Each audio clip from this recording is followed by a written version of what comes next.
Okay. Assalamu alaikum everyone. Hope you are all doing well. Welcome to our webinar on the topic Introduction to Cloud Computing and Azure Fundamentals. Before diving further into the topic, let me introduce myself and our guest speaker for today's session. Myself, Mohammad Abdullah, sophomore at UT Lahore.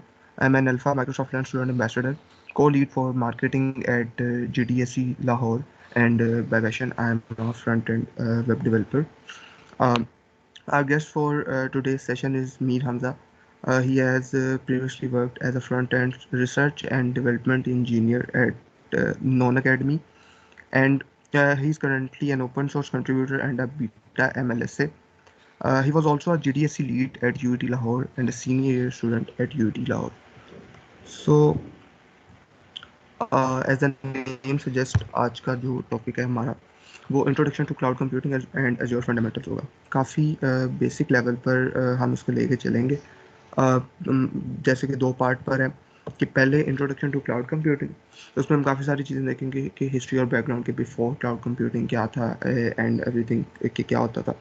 And then हम उन models की तरफ move कर जाएंगे कि जिन पर cloud computing work करता है और उस पर बेस्ड है। देन आगे service model, deployment model and in the end benefit, and इसके बाद एज़्योर फंडामेंटल्स वाला पार्ट होगा। So okay, history and background से शुरू करते हैं। सिंपली पहले मैं आपको बता दूं कि जो क्लाउड कंप्यूटिंग है ना हमारे पास, वो सिंपल ऐसे है कि दो वर्ड्स पे है। एक तो क्लाउड और कंप्यूटिंग। क्लाउड जो बेसिकली हम कंसिडर करते हैं ना, वो इसमें सिंपल इंटरनेट को करते हैं, ठीक है। और कंप्यूटिंग कंप्यूट से निकला कि कंप्यूटर को यूज़ करते हुए किसी भी हमने कह लें कि रिसोर्सेज वगैरह को या अवेल करना और कंप्यूटेशन परफॉर्म करना।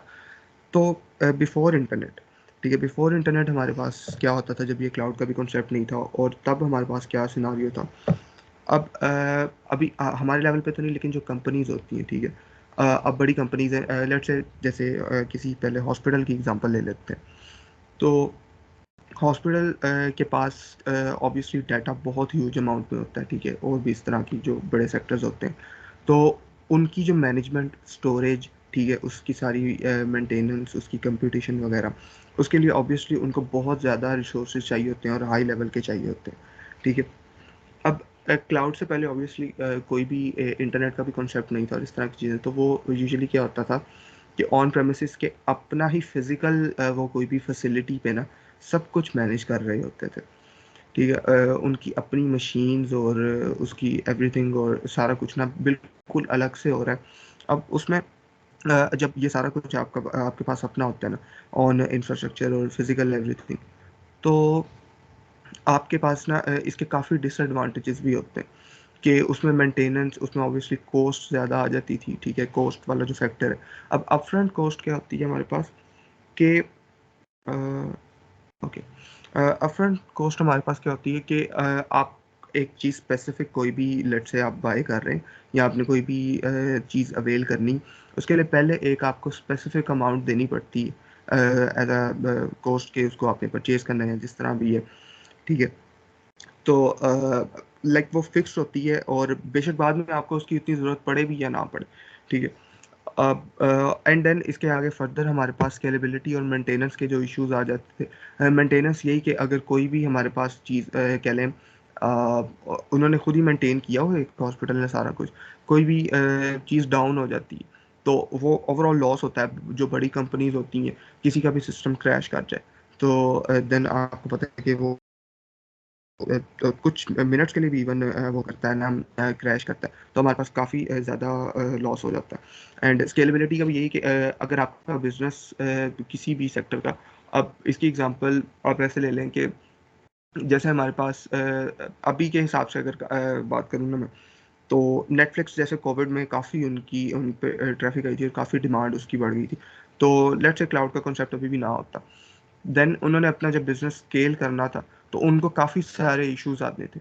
वो लाइक नई मशीन्स बाय करना और इस तरह की काफ़ी सारी चीज़ें, और let's say for a reason अगर डिमांड लो हो जाती, तो then back to the point के जहाँ पर अपफ्रंट कॉस्ट आपने पहले एक चीज़ के लिए बाय किया हुआ, ठीक है, एंड देन उसकी अगर डिमांड कम हो गई और आपको नहीं उसकी अब ज़रूरत, तो वो आपके पैसे कह लें और आपकी जो सारी चीज़ें हैं ना, वो सारा कुछ आपका ज़ाया हो जाता है और उस केस में भी काफ़ी लॉस होता है।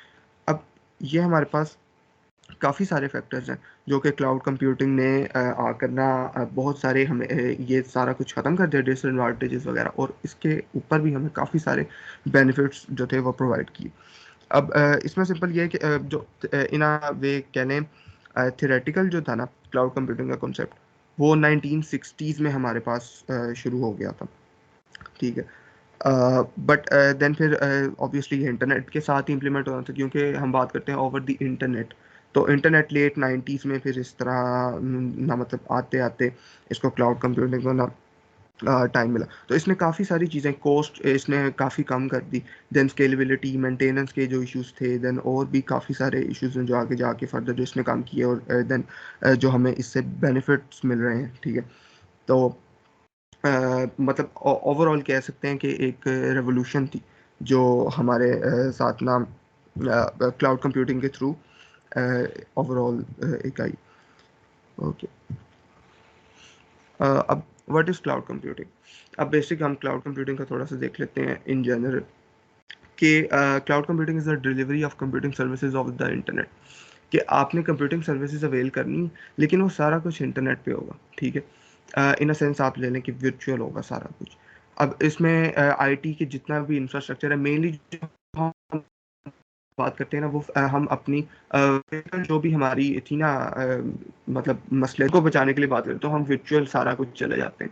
वर्चुअल मशीन स्टोरेज, जहाँ पे हमने स्टोर करने डेटाबेसेस वगैरह, नेटवर्किंग की सारी चीज़ें, जो भी था ना, वो सारा हमने अपने इधर से उठाकर on premises physical data centres वगैरह से उठाकर हमने सारा कहाँ रख दिया, इंटरनेट पर रख दिया। अब ऑब्वियसली कुछ वो प्रोवाइडर्स और कंपनीज हैं जो अभी भी उस चीज़ को मैनेज करें, लेकिन हमें उसकी अभी इतना ना कोई भी कह लें टेंशन वगैरह लेने की या इस तरह की चीज़ की ज़रूरत नहीं है। अब ये थोड़ा सा लाइक इसमें ब्रीफली बताया हुआ, आगे जाके फर्दर भी मैं एक्सप्लेन करूँगा कि अगेन वही बिजनेस वाली बात आ गई कि अगर किसी ने अपना बिजनेस एक्सपैंड करना है या इस तरह की कोई भी चीज़ है, तो लाइक पहले क्या होता था कि आपको ना काफ़ी ज़्यादा इश्यूज आते थे एक्सपैंड करना है, सडन कोई भी डिमांड, जैसे वो मैंने नेटफ्लिक्स वाली एग्जांपल दी। तो उस क्लाउड में इस तरह नहीं होता, क्लाउड में काफ़ी जल्दी और क्विकली काम हो जाता है आपके पास। ओके। अब इसके बाद हमारे पास दो मॉडल्स हैं जिन पे क्लाउड कंप्यूटिंग का ओवरऑल जो कॉन्सेप्ट है ना, वो वर्क करता है, ठीक है। सॉरी। सबसे पहला इसमें हमारे पास शेयर रिस्पॉन्सिबिलिटी मॉडल है। अब शेयर रिस्पॉन्सिबिलिटी मॉडल में हमारे पास क्या होता है, जैसे कि नाम से पता लग रहा है कि इसमें जो रिस्पॉन्सिबिलिटीज़ है ना, वो शेयर हो जाती हैं। अब रिस्पॉन्सिबिलिटीज़ में क्या क्या आता है, आप कोई भी डाटा सेंटर या अपना पहले मैनेज कर रहे थे, ठीक है। ए टू जी सारी रिस्पॉन्सिबिलिटी आप पर थी कि आपने डाटा को मैनेज करना, आपने मशीन्स को मैनेज करना, आपने हार्डवेयर को सारा मैनेज करना। देन उसके बाद आपने जो एप्लीकेशंस है आपकी, मतलब कंप्यूटिंग की बात हो रही है तो ऑब्वियसली कोई एप्लीकेशन नहीं होंगी, उसको सारा कुछ आप लोग खुद मैनेज करते थे, ठीक है। सारी रिस्पॉन्सिबिलिटी आपकी थी। लेकिन क्लाउड से क्या हुआ, क्लाउड से ये जो रिस्पॉन्सिबिलिटीज़ है ना, हम जब क्लाउड सर्विस कोई भी अवेल करते हैं ना, तो ये रिस्पॉन्सिबिलिटीज़ हमारे पास डिवाइड हो जाती हैं, ठीक है। कुछ रिस्पॉन्सिबिलिटीज़ हैं वो क्लाउड प्रोवाइडर के पास चले जाती हैं, ठीक है, उसको उसने मैनेज करना होता है जिससे हम सर्विसेज ले रहे होते हैं। और कुछ होती हैं जो हम कंज्यूमर्स होते हैं, हम यूजर्स होते हैं, वो हमेशा हमने ही उनको मैनेज करना होता है, ठीक है। अब सर्विसेज में फर्दर यही है कि लाइक कुछ जो हैं स्पेसिफिक, वो बेशक आप कोई भी सर्विस अवेल कर लेना, सर्विस की भी आगे टाइप्स होती हैं। आप किसी भी तरह की सर्विस वगैरह अवेल कर लें। कुछ चीज़ें हैं जो हमेशा क्लाउड ने मैनेज करनी, ठीक है, और कुछ चीज़ें हैं जो हमेशा आपको मैनेज करनी पड़ेंगी, और बीच में कुछ चीज़ें आती हैं जो फिर शेयर हो जाती हैं। वो आपके सर्विस टाइप पे और इस तरह की ना चीज़ों पे डिपेंड करता है। ओके। टेबल अगर सही तरह विज़िबल है तो अब ये जो रिस्पॉन्सिबिलिटीज़ का एक टेबल है, ठीक है। अब इसमें कुछ रिस्पॉन्सिबिलिटीज़ हैं जो हमेशा कस्टमर को ही देखनी पड़ेंगी और उसके ही वो सारा रिलेटेड होता है। उसमें आपका डाटा आ सकता है, इंफॉर्मेशन, डिवाइसेस वगैरह, अकाउंट्स, जो कि थोड़ी सेंसिटिव चीज़ें भी होती हैं, तो वो ऑब्वियस सी बात है कि आपको ही खुद ही मैनेज करनी पड़ती हैं, ठीक है। देन नीचे आ जाए दरम्यान वाले पार्ट में बाद में बताता हूँ। Responsibility transfers to cloud provider. अब क्लाउड की बात हो रही है तो इंटरनेट की बात हो रही है, तो फिर हमारा सबसे बड़ा फ़ायदा यही है कि जो हमारे पास फिजिकल चीज़ें हम मैनेज कर रहे थे ना, वो हमें नहीं मैनेज करनी पड़ेंगी। वो सारा कुछ मैनेज करेगा क्लाउड प्रोवाइडर। उसकी जितनी भी मेंटेनेंस है, बीच में इलेक्ट्रिसिटी आ गई या कोई भी अगर कोई सिस्टम क्रैश हो गया, उसकी अपग्रेडेशन है, रिप्लेसमेंट, एवरीथिंग, ठीक है, वो सारा कुछ क्लाउड करेगा। दरमियान पे जो है ना, varies bye type, responsibilities varies bye type. इससे मुराद है कि हमारे पास कुछ रिस्पॉन्सिबिलिटीज हैं जो कि जिस तरह का हमने मॉडल मतलब कह लें बाय किया हुआ ना, फॉर एग्जांपल क्लाउड की सर्विस जो हम अवेल कर रहे हैं ना, उसके हिसाब से हमारे पास डिफर करती हैं। ठीक है, कुछ केसेस में वो क्लाउड प्रोवाइडर इन चीज़ों को कंट्रोल कर रहा होता है, कुछ केसेस में हम कंट्रोल कर रहे थे। वो अगेन आपकी सिचुएशन पे, आपके सिनारियो पे, आपकी नीड पे डिपेंड करता है कि किस तरह। ठीक है, आगे जाके जब सर्विस मॉडल्स में एक्सप्लेन करूंगा तो वहाँ पर थोड़ा क्लियर हो जाएगा कि ये किस तरह सारी चीज़ें मैनेज होती हैं। ओके, इसके बाद एक और हम इम्पॉर्टेंट है कंजप्शन बेस्ड मॉडल। इसके ना आगे हमारे पास इसमें दो चीज़ें हम कंसिडर करते हैं। एक होती है कैपिटल एक्सपेंडिचर और एक ऑपरेशनल। कैपिटल एक्सपेंडिचर हमारे पास ये चीज़ें हैं कि आपने एक मरतबा ही पे करना है, वही जो पहले बात अप फ्रंट कॉस्ट वाली। ठीक है, आपको आपने जो भी सर्विस बाय करनी है आपको एक मरतबा ही पे करना है, और आपको ना लाइक उसका कोई भी उसमें कोई रेंटिंग वाली चीज़ नहीं है। आपने बस वो चीज़ खरीद ली, आप बेशक जिस तरह मर्जी यूज़ करें, आपको वही अमाउंट देनी पड़ेगी, बेशक कम यूज़ करें। ठीक है, ज़्यादा नहीं, एक लिमिट तक ही यूज़ हो सकती है ऑब्वियसली। तो वो इसमें ना हमारे पास ऑब्वियसली लॉस भी हो सकता है कि अगर हमें उस चीज़ की ना ज़रूरत हो बाद में। तो अगर हम इस मॉडल के इस कैपिटल एक्सपेंडिचर के हिसाब से अपना सारा पेमेंट मेथड और इस चीज़ों को देखें ना, तो इसमें काफ़ी लॉस। दूसरी जो हमारे पास चीज़ है वो है ऑपरेशनल एक्सपेंडिचर। अब इसमें क्या होता है, इट इज़ काइंड ऑफ कह लें कि आप जब भी कोई चीज़ रेंट करते हैं ना, कि आपने पैसे या कोई भी आपकी कॉस्ट है, ठीक है, वो आपको सिर्फ उसी चीज़ की पड़ेगी जिसके मतलब जो चीज़ आप यूज़ कर रहे हैं, और इवन जितने टाइम के लिए यूज़ कर रहे हैं। इसमें कोई एक्स्ट्रा आपको ओवर चार्ज नहीं किया जाता। ठीक है, इस तरह की कोई चीज़ें नहीं होती। ये जस्ट मतलब सिंपल यही है कि आपको पहले नहीं पैसे देने पड़ते, विद टाइम जैसे जैसे आप सर्विसेज यूज़ करते हैं ना, तो देन आप उस हिसाब से पे करते हैं। अब इसकी एग्जांपल्स यही है कि रेंटिंग वाली कुछ सर्विसेज एंड इस तरह की चीज़ें। अब क्लाउड जो है ना, वो सारा इसके अंडर ही काम करता है, ऑपरेशनल एक्सपेंडिचर में, क्योंकि कंजप्शन बेस्ड मॉडल है। ठीक है, इसमें हमारे पास जो है ना कि हम जैसे मैंने पहले भी बताया कि फिजिकल इंफ्रास्ट्रक्चर की हम कोई नहीं बात कर रहे होते यहाँ पर कि वो हमने मैनेज करना, वो सारा उन्होंने ही मैनेज करना, तो उसका जो है ना कह लें एक तरह से कॉस्ट हमें नहीं पड़ती है। वो उसकी जो सारी इलेक्ट्रिसिटी, सिक्योरिटी, मेंटेनेंस, सारी चीज़ें हैं वो क्लाउड प्रोवाइडर ही मैनेज करता है। ठीक है, एंड लास्ट पॉइंट इज कि आप सिर्फ उन्हीं के लिए पे करते हैं, उन्हीं रिसोर्सेज के लिए, सर्विसेज के लिए जो आप यूज़ कर रहे हैं और जितने टाइम के लिए यूज़ कर रहे हैं। और मतलब इसमें ये भी होता है ना कि आप एक स्पेसिफिक सर्विस यूज़ कर रहे हैं, ठीक है, और एंड कुछ टाइम के बाद आपको नहीं ज़रूरत, या आपको मतलब कि कह लें एक दिन में कुछ आवर्स उसकी ज़रूरत है, फिर कुछ गैप के बाद ज़रूरत है, तो उस हिसाब से आप करते हैं और आपको चार्ज सिर्फ उसी का किया जाता है। इसकी एग्जांपल आप ऐसे ले लें कि जो हमारे पास होता है पोस्ट पेड और प्रीपेड जो सिम्स होती है ना, कि प्रीपेड में आपको पहले पे करना पड़ता है। ठीक है, कि जो भी मतलब आप फिक्स अमाउंट पे करते हैं पैकेजेस के लिए, और जिस तरह भी वो करते हैं, तो कॉस्ट होता है उसमें। कोई नहीं कि आपके पास ना बाद में वो वापस आ जाए या काम हो जाए, बेशक आप यूज़ करें ना करें। पोस्ट पेड में ये होता है कि आगे से एक बिल बनता है, ठीक है, और उस तरह सारा वो काम करता है कि जितना आपने मंथ में यूज़ किया होता है उस हिसाब से ही आपको चार्ज किया जाता है। ना ज़्यादा ओवर चार्ज किया जाता है, ना कम होता है, लाइक बिल्कुल एक एक प्रॉपर अमाउंट में होता है। शायद किसी टाइम पे आपकी कंजप्शन ज़्यादा हो या किसी टाइम पे कम हो, तो उस हिसाब से वहाँ पे मैनेज हो जाता है। तो ये दो मॉडल्स पे ही वर्क करता है, जिसके हिसाब से जिसके वजह से ये काफ़ी सक्सेसफुल और इस तरह की चीज़ें। देन इसके बेनिफिट्स आगे यही कि अपफ्रंट कॉस्ट कोई नहीं आपके पास होती, और कोई आपको मतलब खुद से अलग से परचेज नहीं करना पड़ता। कॉस्टली जो काफ़ी सारी चीज़ें होती हैं जो कि आप अगर आप अपना डाटा सेंटर मैनेज कर रहे हैं, देन उसमें तो ये काफ़ी एक बड़ा डिसएडवांटेज था ना कि आपको पहले ही सारा कुछ करना पड़ता था। और कुछ चीज़ें मतलब वही ना कि आपने एक सर्विस ली है, लेकिन आप उसको एज सच यूज़ नहीं कर रहे, या कभी आपने यूज़ किया लेकिन बाद में उसकी इतनी ज़रूरत नहीं पड़ी, तो देन वो फिर आपका सारा पैसे भी ज़ाया हो गए और बाकी भी ना चीज़ें मेंटेनेंस के भी उसमें इश्यूज आ सकते हैं। पे एज यू गो मॉडल है, जो कि एक टर्म हम यूजुअली क्लाउड में यही यूज़ करते हैं कि आप साथ साथ ही पे करते हैं, आपको एक मरतबा ही नहीं पे करना पड़ता। इसके भी बेनिफिट्स हैं कि आप प्रॉपर प्लानिंग के साथ और अपनी जो कॉस्ट है प्रॉपर बिजनेस जो है ना वो मैनेज कर सकते हैं अपना। एंड आपका सारा जो वर्क फ्लो है वो काफ़ी एफिशिएंटली वर्क करता है। और स्केलेबिलिटी के भी आगे ना काफ़ी सारे आपके पास बेनिफिट्स हैं। ओके, अच्छा, अब आते हैं टाइप्स ऑफ क्लाउड के। टाइप्स ऑफ क्लाउड जो है ना वो क्या लें, हम दो तरह डिवीजन करते हैं। एक डिप्लॉयमेंट मॉडल्स होते हैं और एक सर्विस मॉडल्स होते हैं कि जिस सर्विस बेस्ड के जोन सी आप सर्विस ले रहे हैं उस हिसाब से जो डिवीजन हुई है वो। अब डिप्लॉयमेंट मॉडल में ना हमारे पास मेनली तीन टाइप्स होती हैं, लेकिन वो चौथी एक मल्टी क्लाउड भी होती है। एक private cloud, public cloud, hybrid and चौथी जो मल्टी क्लाउड है। प्राइवेट क्लाउड में हमारे पास सिंपल ये तकरीबन डाटा सेंटर के रिलेटेड होता है, लेकिन उसमें थोड़ी सी रिस्पॉन्सिबिलिटीज आपकी कम हो जाती हैं। कि आप एक तरह से एक स्पेसिफिक कह लें डाटा सेंटर ही है जो सिर्फ आपके लिए डेडिकेटेड है।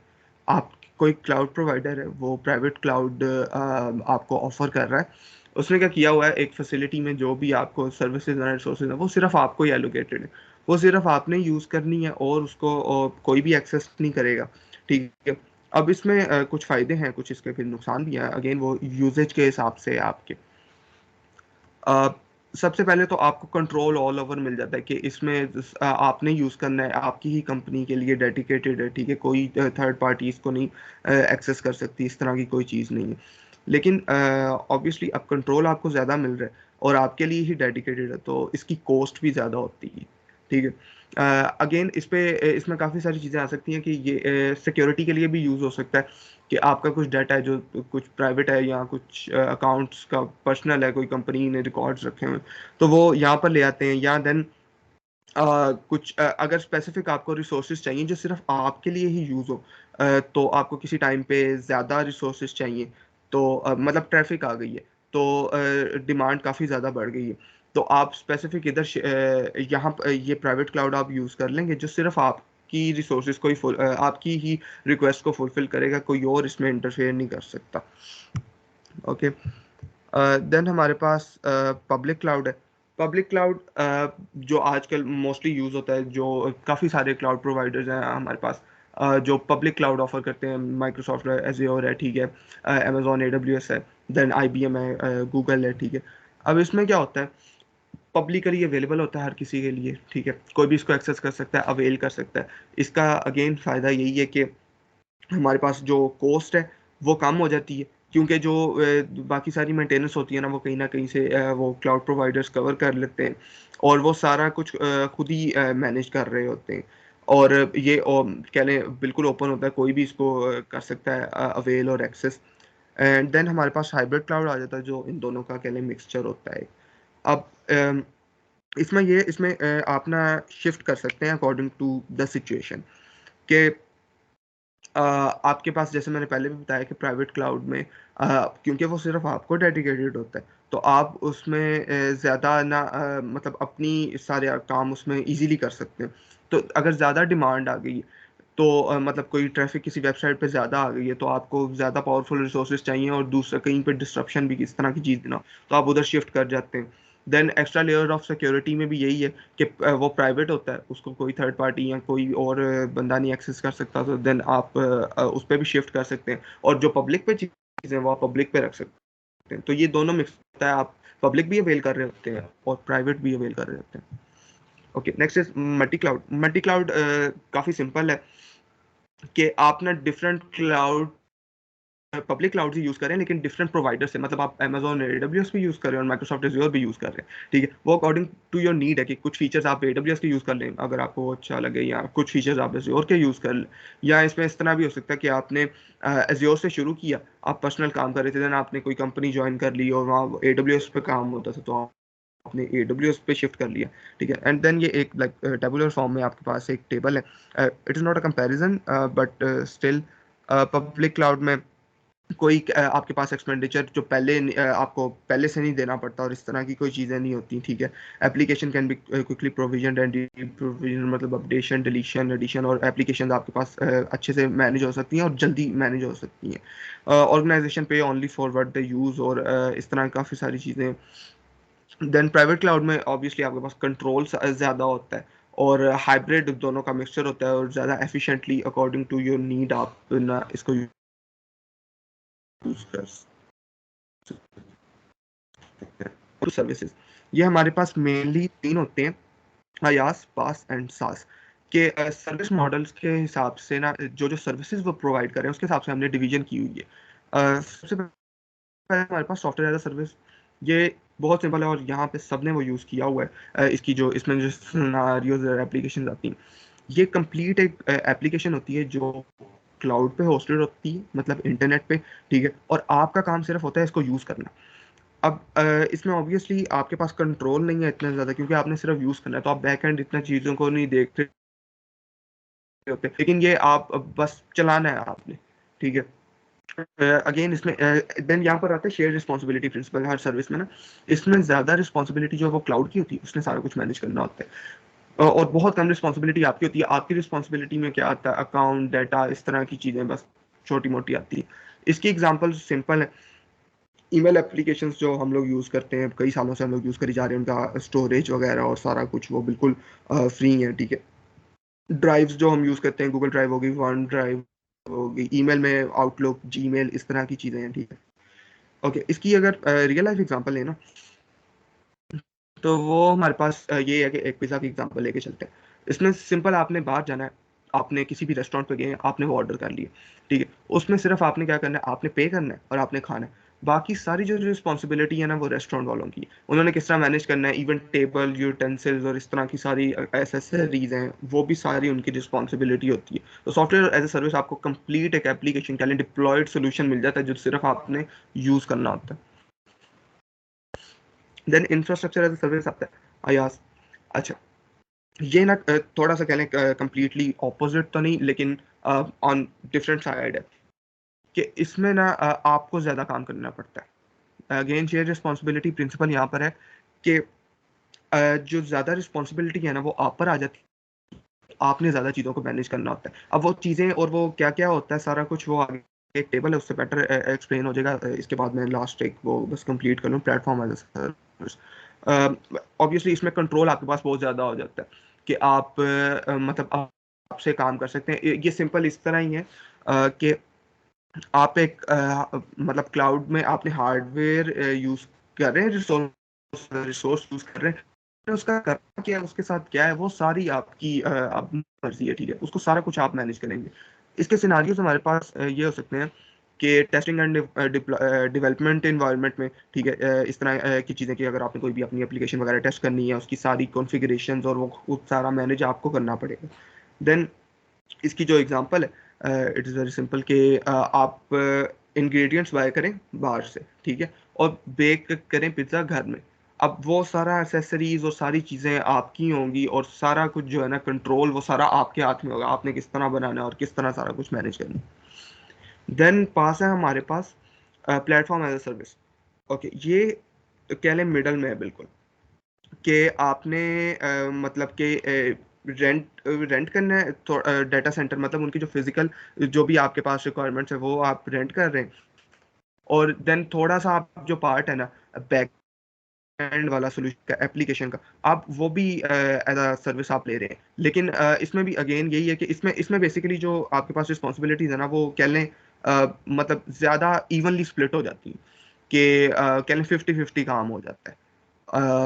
इसमें हमारे पास डेवलपमेंट फ्रेमवर्क्स आ जाते हैं। जैसे अगर मैं एग्जांपल दूं थोड़ी सी इजी जो समझ आ जाए, डॉट नेट फ्रेमवर्क शायद कई कई लोगों ने यूज़ किया हो, या वेब के कुछ फ्रेमवर्क्स हैं। तो आपको बैक एंड ज़्यादा चीज़ें नहीं पता होती, आपने वो एप्लीकेशन अपनी बनानी होती है और डेवलप करनी होती है, ठीक है। इस तरह की चीज़ें आपके पास इसमें आ जाती हैं। ओके, हाँ, अब इस टेबल से, ये टेबल में रिस्पॉन्सिबिलिटीज पहले वही वाली हैं, सारी सिमिलर। अब इसमें सास देख लें, सॉफ्टवेयर एज अ सर्विस। इसमें जो डार्क ब्लू है ना, वो ये है कि वो रिस्पॉन्सिबिलिटीज जो सिर्फ कस्टमर मैनेज कर रहा है। अब इंफॉर्मेशन, अपना डाटा, डिवाइसेस, अकाउंट्स वगैरह, आइडेंटिटीज, इस तरह की जो चीज़ें हैं साथ में वो आपको मैनेज करनी पड़ती हैं। और बाकी जो सारी चीज़ें हैं ना, वो मैनेज करता है क्लाउड प्रोवाइडर। इस केस में माइक्रोसॉफ्ट है, माइक्रोसॉफ्ट की जो सर्विस है एज्योर, ठीक है। इस केस में वो सारा कुछ मैनेज करता है, आपको कुछ नहीं करना पड़ता। स्क्रीन, ये डायग्राम नज़र आ रही है? हैंड रेस कर दें अगर किसी को, अगर आ रही है तो हैंड रेस कर दे अपना। ओके ओके, सही सही सही सही सही, ठीक है ठीक है ठीक है। ओके, अब अगली प्लेटफॉर्म एज अ सर्विस जो मैंने बताया, जिसमें हमारे पास responsibilities kind of evenly split हो जाती हैं। अब ये जो रिस्पॉन्सिबिलिटीज नीचे है ना, शेयर्ड रिस्पॉन्सिबिलिटी मॉडल में जैसे मैंने एक्सप्लेन किया था कि कुछ रिस्पॉन्सिबिलिटीज है वो हमेशा क्लाउड प्रोवाइडर ने ही करनी है, प्रोवाइड आपको। वो है फिजिकल, जो भी आपके पास इंफ्रास्ट्रक्चर है, उस तरह की सारी चीज़ें। अब इन तीनों टाइप्स में आप देख रहे होंगे कि वो माइक्रोसॉफ्ट ही आपको प्रोवाइड कर रहा है, तो प्लेटफॉर्म एज अ सर्विस में भी ऐसे ही है। एंड जो अकाउंट और डाटा वाली इंफॉर्मेशन है, वो सारी आपने हर केस में मैनेज करनी होती है। देन ये दरमियान में जो रिस्पॉन्सिबिलिटीज वेरीज बाय टाइप्स है ना, वो प्लेटफॉर्म एज अ सर्विस में डिवाइड हो जाती है, ठीक है। वो कुछ केसेस में आप भी कर सकते हैं, लाइक उनके भी कर सकते हैं, वो अगेन सर्विसेज पे डिपेंड करता है। एप्लीकेशंस हो गई, नेटवर्किंग के आपके पास एरियाज हो गए, ऑपरेटिंग सिस्टम आपने कौन सा यूज़ करना है, ठीक है, अपनी एप्लीकेशन के लिए। इंफ्रास्ट्रक्चर एज अ सर्विस, उसमें ज़्यादा रिस्पॉन्सिबिलिटी कस्टमर की है। उसने सारी चीज़ें, ये सारी कॉन्फ़िगरेशंस करनी है कि वो एप्लीकेशंस उसने किस तरह मैनेज करनी है, नेटवर्किंग, ऑपरेटिंग सिस्टम, वो टोटली उसका काम है। आप सिर्फ क्या करें, आप सिर्फ हार्डवेयर एज अ रेंट ले रहे। ऑन प्रेमिसेस डाटा सेंटर, वही पहले वाला काम के, उसमें तो सारी रिस्पॉन्सिबिलिटी है ही कस्टमर की, उसमें तो क्लाउड वाला नहीं है हमारे पास। ओके देन, ये बेनिफिट्स थोड़ा सा डिटेल में बता दूं मैं। Benefits of high availability and scalability in cloud. अब अवेलेबिलिटी से क्या मुराद है कि आपके पास जो भी आपके सर्विसेज या रिसोर्सेज आपने अवेल किए हुए हैं ना, वो आपको मैक्सिमम टाइम वो आपको लाइक मिलते रहे, और कोई भी उसमें डिसरप्शन ना आए, इस तरह की कोई चीज़ ना आए, ठीक है। अब इसमें हमारे पास एक चीज़ होती है, सर्विस लेवल एग्रीमेंट्स।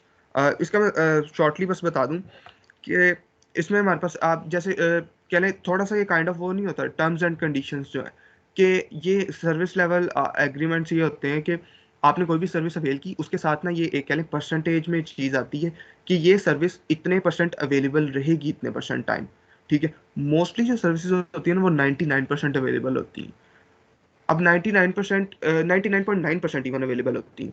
जो बाकी है ना, वो सिर्फ इसलिए हमारे पास रहता है कि हो सकता है कि मेंटेनेंस के लिए वो सर्विस कुछ देर डाउन हो, ठीक है। लेकिन क्लाउड प्रोवाइडर में ना, क्लाउड प्रोवाइडर जो होते हैं ना, वो इसको भी चीज़ को मैनेज कर देते हैं, वो मैं आगे जाके बताता हूँ। देन स्केलेबिलिटी, ये हमारे पास बेनिफिट्स होते हैं कि अगर आपने बिजनेस स्केल अप करना है या स्केल डाउन करना है, ठीक है। नेटफ्लिक्स वगैरह की मैंने एग्जांपल दी। अभी फॉर एग्जांपल चैट जीपीटी आजकल बहुत चल रहा है, ओपन एआई, इसका कोई कंपेटिटर आ जाता है लेट्स से, तो यहाँ से फॉर एग्जांपल वो बेटर फीचर्स प्रोवाइड कर रहा है, क्योंकि अब तो ये पेड भी हो गया है। तो सारी जो ट्रैफिक है वो वहां पर शिफ्ट हो जाती है।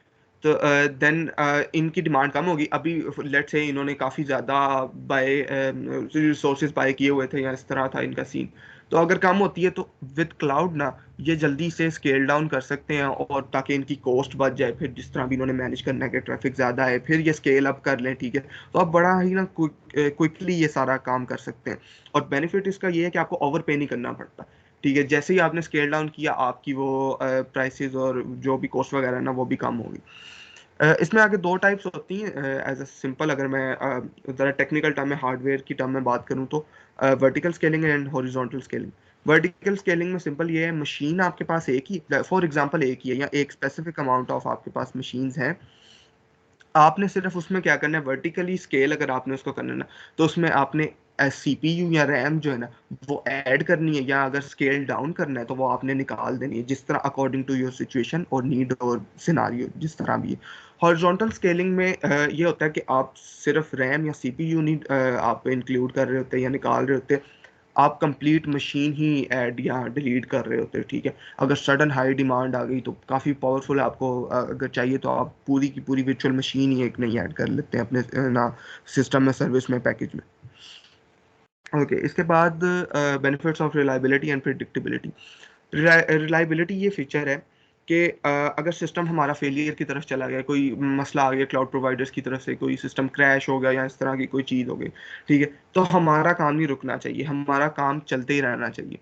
उसके लिए ये होता है हमारे पास कि जो क्लाउड प्रोवाइडर्स है ना, अब हम ना रीजन्स में काम कर रहे होते हैं जब भी ये क्लाउड में ना, कि आप अभी क्योंकि हम सर्वर से कनेक्टेड है इंटरनेट से, वो कहीं ना कहीं तो पड़े होंगे ना, ठीक है, जिनको क्लाउड प्रोवाइडर ही मैनेज कर रहा है। अब लेट से अभी मैं काम कर रहा हूँ और मैं एशिया के किसी सर्वर के साथ कनेक्टेड हूँ, एशिया रीजन में कनेक्टेड हूँ। एशिया रीजन में ना कोई डिस्ट्रप्शन आ गई, कोई मसला आ गया, ठीक है, या मेंटेनेंस करनी है उन्होंने, तो वो क्या ले ऑटोमेटिकली ना आपको शिफ्ट कर देते हैं किसी और रीजन में, लेट्स से नॉर्थ अमेरिका में कर दिए, ताकि आपके काम में इशू ना आए और सिस्टम भी फेल ना हो। दूसरा एक फेलियर का ये भी इशू हो सकता है कि अगर फेल हो गया, देन स्टिल आपकी रिकवरी के चांसेस को, फाइल्स वगैरह, वो भी चीज़ ना क्लाउड आपकी बड़ी एफिशिएंटली मैनेज कर देता है।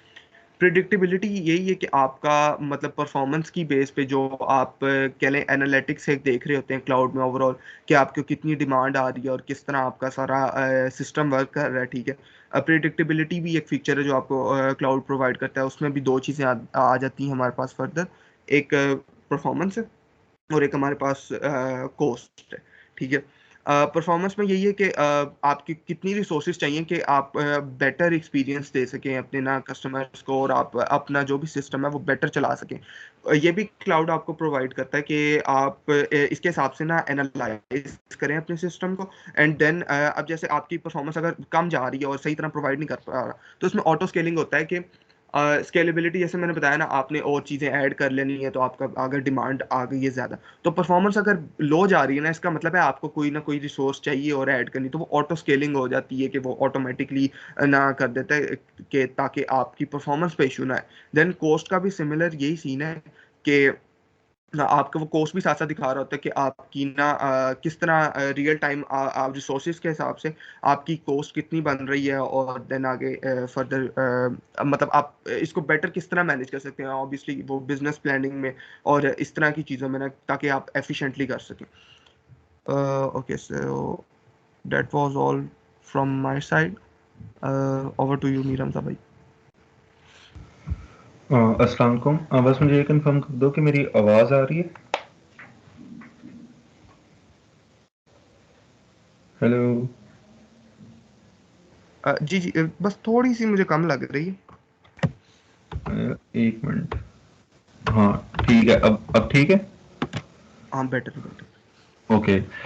सो अस्सलाम वालेकुम everyone, I am Mir Hamza. और जैसे कि अब्दुल्ला ने पहले मेंशन कर दिया, तो आई थिंक मुझे इंट्रोडक्शन की ज़रूरत नहीं।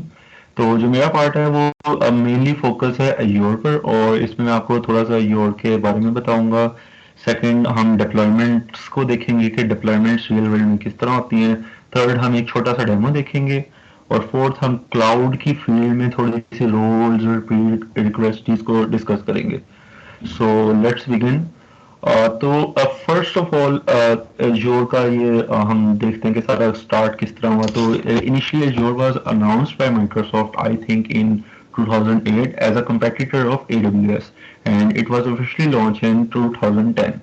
तो अगर इसके यूजेस की बात करें तो ये आपको अपने आपके रिसोर्सेज की एक्सेस मैनेजमेंट और इस तरह डिफरेंट कंप्यूट और ये सब सर्विसेज प्रोवाइड करता है। इसके साथ साथ आपको अलाउ करता है कि आप different type of applications develop कर सकें इसमें। और अगर फॉर एग्जांपल इसकी सर्विसेज की बात करें तो ये अराउंड हमें 200 प्लस प्रोडक्ट्स और सर्विसेज प्रोवाइड करता है। और इसके जो मेन यूजेस हैं वो almost every field of life में, हेल्थ केयर हो गया, गवर्नमेंट सेक्टर हो गया, फाइनेंशियल इंडस्ट्री होगी, रिटेल होगी, स्पोर्ट्स होगी, और इसके साथ साथ और भी almost every field of life में आपको और किसी न किसी तरह इन्वॉल्व दिखेगा। और अगर हम इसके बेनिफिट्स की बात करें तो ये काफ़ी अफोर्डेबल है as compare to other options of the cloud providing services like AWS, GCP, IBM Cloud। और इसके अलावा ये काफ़ी ज़्यादा रोबस्ट है। और आप ये समझ लो कि ये कभी भी डाउन नहीं होता। जो Azure है ये कभी भी डाउन नहीं होता। और ये बहुत ही कोई रेयर चांस था कि Azure डाउन हो, अराउंड कोई 1 घंटे के लिए होगा। और ये अराउंड डिकेड्स में होता है कोई एक आधी दफा के योर डाउन है। फिर ये out of the box scalability provide करता है। ये आपकी एप्लीकेशन के लिए गो टू ऑप्शन है। यानी कि जिससे आप अपनी एक स्केलेबल एप्लीकेशन इजीली डेवलप कर सकते हैं। और हम देखेंगे भी कि किस तरह आप अपनी एप्लीकेशन को इन सेकंड्स एज्योर पर डिप्लॉय कर सकते हैं। और इसके बाद सॉरी मैं स्लाइड्स का कंट्रोल ले लूँ। अच्छा हाँ ठीक हो गया। ओके तो Azure ऑफर क्या करता है? Azure कंप्यूट सर्विसेज प्रोवाइड करता है, लाइक आप अपनी वर्चुअल मशीन्स को मैनेज कर सकते हैं, अपने डेटाबेसेस को मैनेज कर सकते हैं, और उसके साथ साथ जो आपके सीपीयूज और जितने भी रिसोर्सेज आपकी एप्लीकेशन जो डिप्लॉयड हैं वो यूज कर रही हैं, इन सबको आप मैनेज कर सकते हैं काफी यूजर फ्रेंडली काफी यूजर फ्रेंडली वे में। सेकंड जो Azure आपको प्रोवाइड करता है वो आपको मोबाइल और वेब एप्लीकेशन डेवलपमेंट के लिए टूल्स प्रोवाइड करता है कि आप इजीली उन प्लग एंड प्ले टूल्स को यूज करते हुए अपनी एप्लीकेशन डेवलप एंड डिप्लॉय कर सकें। इसके अलावा आपको ये रियल टाइम एनालिटिक्स प्रोवाइड करता है कि आपके जो एप्लीकेशन है जो डिप्लॉयड है उस पर कितनी ट्रैफिक आ रही है, कितने यूनिक विजिटर्स हैं, और किन किन रीजन्स में किस किस टाइम वो एक्सेस हो रही है, और ये सब चीज़ें आपको वो प्रोवाइड करता है। इसके अलावा और आपको डेवऑप्स के पूरी टूलिंग प्रोवाइड करता है कि जिससे आप अपना ओके नहीं एक मिनट सॉरी आपको डेवऑप्स की पूरी टूलिंग प्रोवाइड करता है कि जिससे आप अपनी पूरे अपने जो डिप्लॉयमेंट प्रोसेस है इसे आप ऑटोमेट कर सकें और ज़्यादा स्केलेबल और रोबस्ट बना सकें। इसके अलावा ये आपको मशीन लर्निंग और एआई के लिए भी डिफरेंट जीपीयू सर्विसेज प्रोवाइड करता है, जिसके थ्रू आप इजीली अपने मशीन लर्निंग मॉडल्स रन कर सकते हैं। और ये सारा काम एमएल ऑप्स में होता है, जिसमें आप अपने मॉडल्स को क्लाउड पर डिप्लॉय करते हैं और उसके साथ साथ आप क्लाउड की प्रोवाइड किए हुए रिसोर्सेज को यूज करते हैं अपने मॉडल्स की एग्जीक्यूशन और ट्रेनिंग के लिए। और इसके साथ साथ ये Azure आपको इंफ्रास्ट्रक्चर अपना पूरा कस्टम इंफ्रास्ट्रक्चर बिल्ड करने की सर्विस प्रोवाइड करता है कि लाइक आप अपनी मर्जी से वीएम्स डेटाबेस इन सब चीज़ों को सिलेक्ट कर सकते हैं। इसके अलावा out of the box security provide करता है, और उसके अलावा स्टोरेज और डेटाबेसेस की वाइड वैरायटी आपको देता है। लाइक आपके पास NoSQL भी होते हैं, SQL डेटाबेसेस भी होते हैं, डॉक्यूमेंट बेस्ड डेटाबेसेस भी प्रोवाइड करता है, ग्राफ बेस्ड डेटाबेसेस भी प्रोवाइड करता है। फिर उसके साथ साथ शार्डिंग, कैप थ्योरम और ये सब आपको बिल्कुल आपको इनके कस्टमली अप्लाई नहीं करने पड़ते। ये आपको ये सब कुछ एक बिल्कुल प्लग एंड प्ले वे में प्रोवाइड करता है कि just by this from us and use it in what ever way you want. और अगर हम कुछ कंपनीज की बात करें जो यूज कर रही हैं, कुछ भी कंपनीज, तो हमारे पास आती हैं Airbnb, Dell, Microsoft, Coca Cola, Starbucks, Expedia, Oracle, Nike. और ये था बस थ्योरी पार्ट। और अब हम मूव करते हैं अपने पूरे प्रैक्टिकल पार्ट पर। अब अच्छा किसी को अगर कोई इसमें इशू हो या मेरी आवाज़ कहीं से ख़राब हुई हो तो काइंडली वो मेंशन कर सकते हैं, क्योंकि मुझे बिल्कुल जैसे डर डर और हाँ, इस पार्ट में से किसी का क्वेश्चन है तो हैंड रेज कर दें।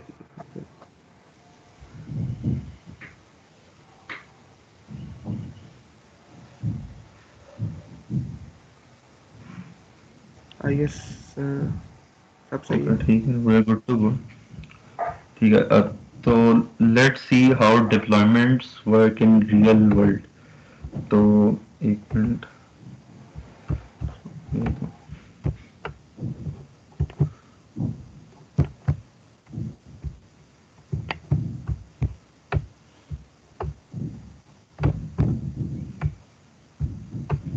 मेरी स्क्रीन विजिबल है?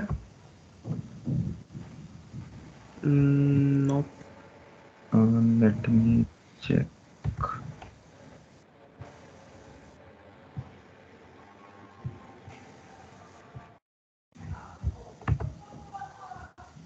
ओके हाँ अब विजिबल है। एक मिनट। हाँ जी, सही है। ठीक हो गया। ओके क्लियर किया हाँ। तो लेट सपोज ये आपने एक अपनी एप्लीकेशन डेवलप की है। फॉर एग्जांपल कोई भी एप्लीकेशन है, आपने JS, पाइथन, .NET किसी भी चीज़ में डेवलप की है, ये आपकी एप्लीकेशन है। अब ये आपके अभी लैपटॉप तक लिमिटेड है, या आपके जो वर्किंग मशीन है उस तक लिमिटेड है। तो आप इसे आउटसाइड ऑफ इनके आउटसाइड वर्ल्ड को किस तरह इसके एक्सेस देंगे? तो इधर रोल आता है डिप्लॉयमेंट्स का, एप्लीकेशन डिप्लॉयमेंट्स का। तो application deployment are of two types. One is called static and one is called dynamic.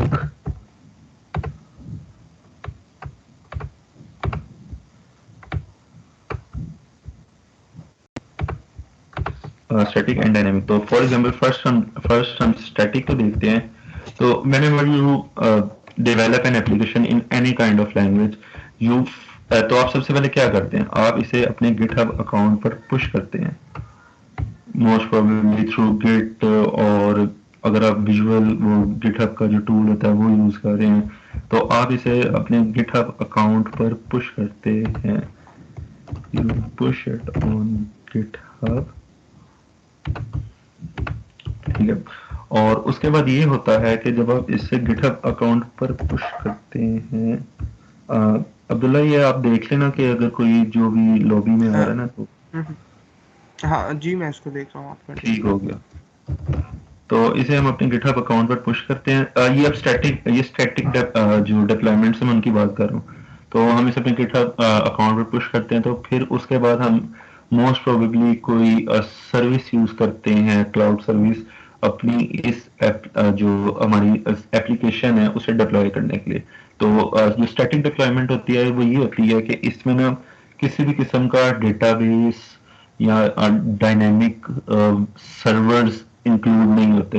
ये सिंपल एक एप्लीकेशन है, जैसे फॉर एग्जांपल आपने रिएक्ट में फ्रंट एंड एप्लीकेशन डेवलप किया तो जो कि वैसे की वैसी ही रहनी है, उसे किसी भी डेटाबेस से कोई डेटा नहीं आ रहा, वो किसी वेब सर्वर के साथ अटैच नहीं है जो हर दफा रिक्वेस्ट से उसका रिस्पॉन्स चेंज कर रहा है।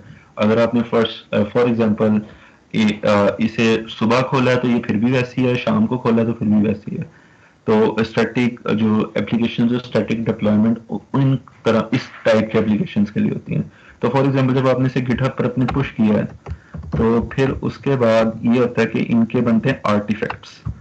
आर्टिफैक्ट्स यानी कि सारी जो जार फाइल्स और इस तरह की वो होती हैं, लाइक कैश रिसोर्सेज जो इमेजेस के होते हैं, सीएसएस के जिप फाइल्स जो बनती हैं, जो कि आपके मोस्ट प्रोबेबली पब्लिक फोल्डर्स, अगर आप रिएक्ट यूज कर रहे हैं, अगर आप व्यू यूज कर रहे हैं तो उसमें डिस्ट फोल्डर, और अगर आप सिंपल एचटीएमएल सीएसएस यूज कर रहे हैं तो उसके लिए आई थिंक बिल्ड फोल्डर होता है। इन सब में होती है जो आप अगर आपने अपना कोई सिंपल सा ऐप भी डिप्लॉय किया तो आपने npm रन बिल्ड पहले रन किया होगा अपना ऐप डिप्लॉय करने से पहले, तो वो बेसिकली आर्टिफैक्ट जनरेट करने के लिए होता है एप्लीकेशन के, जो कि आप इस तरह समझ लें कि एक मिनिफाइड वर्जन ऑफ एप्लीकेशन है जिसमें आपकी एप्लीकेशन जिप आपका एप्लीकेशन जिप फाइल्स में, और इसी तरह आपकी इमेजेस को कैश करके एक काफी स्मॉल साइज का फोल्डर बना दिया जाता है जो कि ओरिजिनली डिप्लॉय होता है।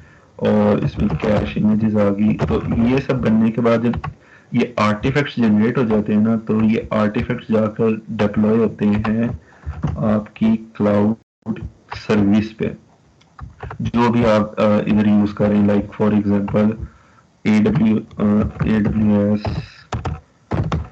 Azure, GCP, जो भी आप यूज करें तो वो इसमें जाके फिर डिप्लॉय हो जाएगी और आपको एक लिंक जनरेट होगा जिसके थ्रू आप वो इंटरनेट पर एक्सेस कर सकते हैं।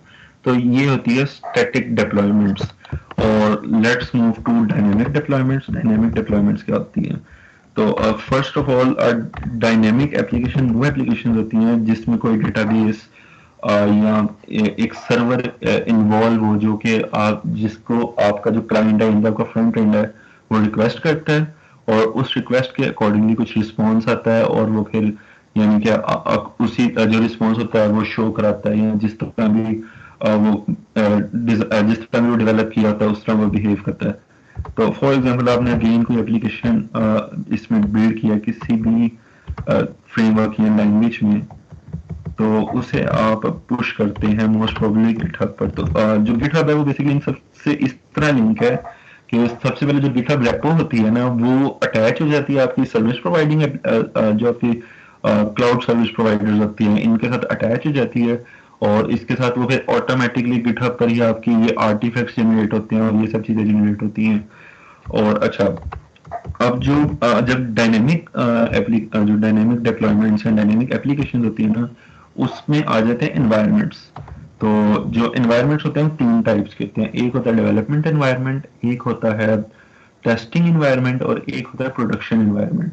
जो आपके क्लाउड वगैरह पे सारा कुछ होस्ट हुआ होता है और जो एक्सेस हो रहा होता है ना इन रियल वर्ल्ड, वो होता है आपका प्रोडक्शन एनवायरनमेंट। जो आप अपने कंप्यूटर पर कर रहे होते हैं और ये सब कर रहे होते हैं, वो होता है आपका डेवलपमेंट एनवायरनमेंट। और अगर आपके आपके साथ कोई आपका टेस्टर फ्रेंड है या आप खुद भी टेस्टिंग कर रहे हैं कि आप अपना गिटहब पे कोड पुश करते हैं और ऑटोमेटिकली इस पे टेस्ट रन होते हैं, तो वो एक आपका टेस्टिंग एनवायरनमेंट हो गया। तो ये 3 एनवायरनमेंट्स होते हैं जो कि आपकी डेवलपमेंट में और सारी इनके डेवलपमेंट से रिलीज तक का यूज होते हैं। तो फॉर एग्जांपल गिटहब पे पुश हुआ, तो अच्छा इधर तो अगर फॉर एग्जांपल आपने टेस्टिंग एनवायरनमेंट अगर तो बनाया हुआ है, तो फिर जैसे ही वो पुश होगा तो उधर आपके टेस्ट रन होंगे कि चेक करने के लिए जो आपने यानी कि जिस तरह के टेस्ट लिखे हैं उस स्टैंडर्ड के अकॉर्डिंग डेवलपमेंट हुई भी है कि नहीं, ये चेक करने के लिए। और उसके बाद फिर ये थोड़ा सा कर देता हूँ नीचे, ठीक है। और अगर तो फॉर एग्जांपल टेस्ट नहीं है, तो फिर ये सिंपली इस तरह होता है कि ये जाता है,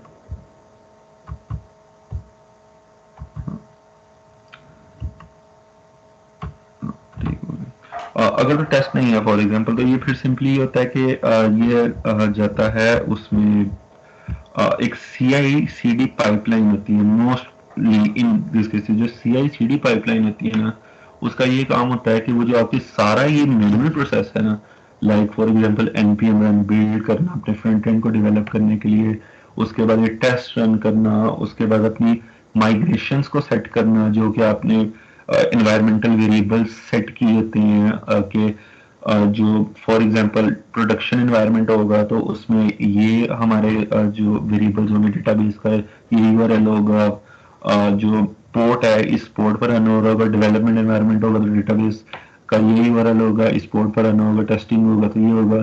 तो ये सब चीजों को ना जो होती हैं, जो आपको मैन्युअली कॉन्फ़िगर करनी पड़ती हैं, ये आप CI/CD पाइपलाइन में ना अपने एक स्क्रिप्ट लिख लेते हैं जो कि आपके इस सारे काम को ना ऑटोमेट कर देती है।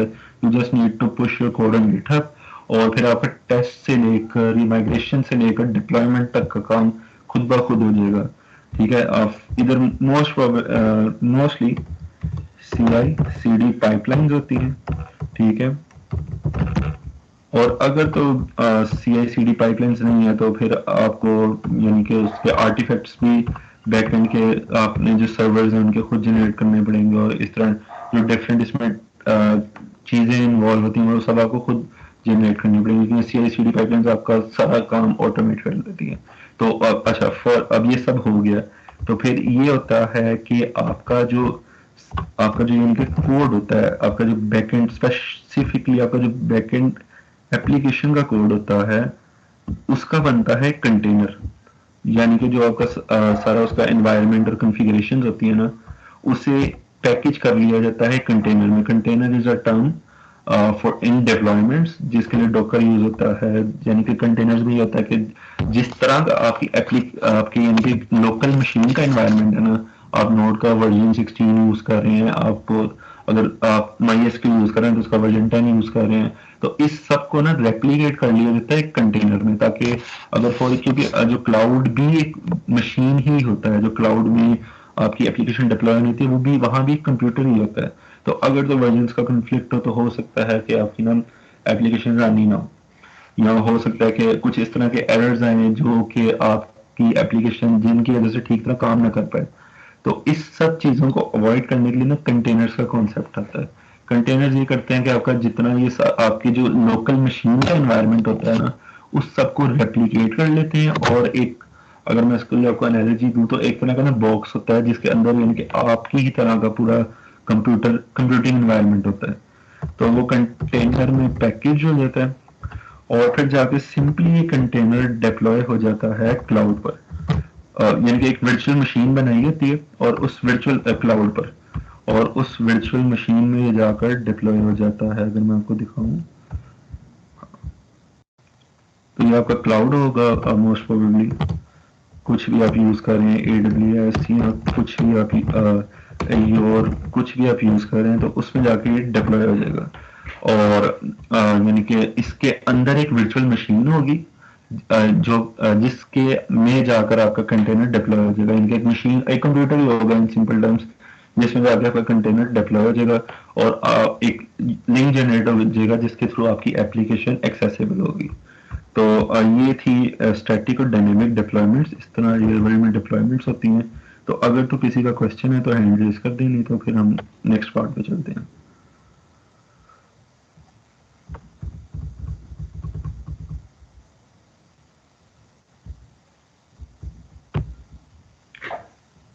किसी का क्वेश्चन नहीं है आई थिंक।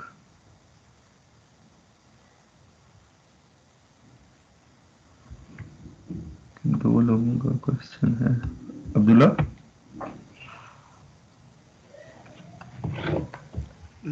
हाँ हाँ जी, मैंने अलाउ कर दिया ये अहमद रज़ा, आप पूछ लें।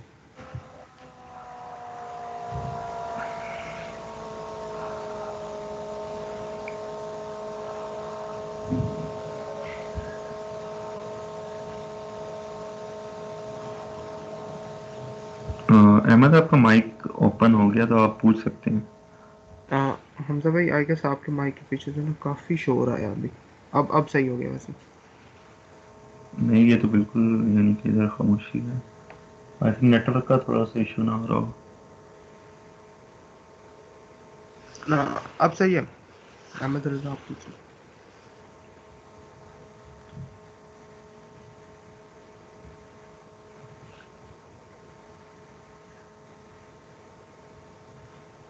आई गेस कोई इशू है। आई थिंक उनकी अच्छा, साइड से इशू आ। रेयान। हाँ रेयान, आप पूछ लो।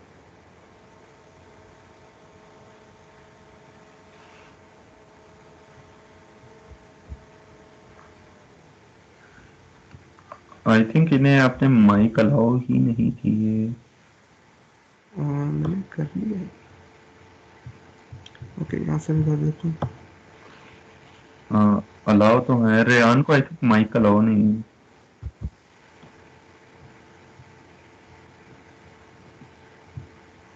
नहीं, अलाउड है मेरी तरफ से। चलें ऐसा करते हैं फिर, हम ये बस थोड़ा सा ही रह गया उसे सम अप करके फिर क्वेश्चंस की तरफ आ जाते हैं। चल सही। अच्छा, मेरी स्क्रीन शेयर है ना, बस ये कंफर्म कर दें। शेयर्ड। ओके ठीक है। तो अब हम देखेंगे कि एक स्टैटिक साइट को हम किस तरह जनरेट कर सकते, सॉरी होस्ट कर सकते हैं एज्योर के थ्रू। और सॉरी मैंने मिस कर दिया, पहले मैं आपको थोड़ा सा एज्योर का वो तो दिखा दूं और भी थोड़ा सा।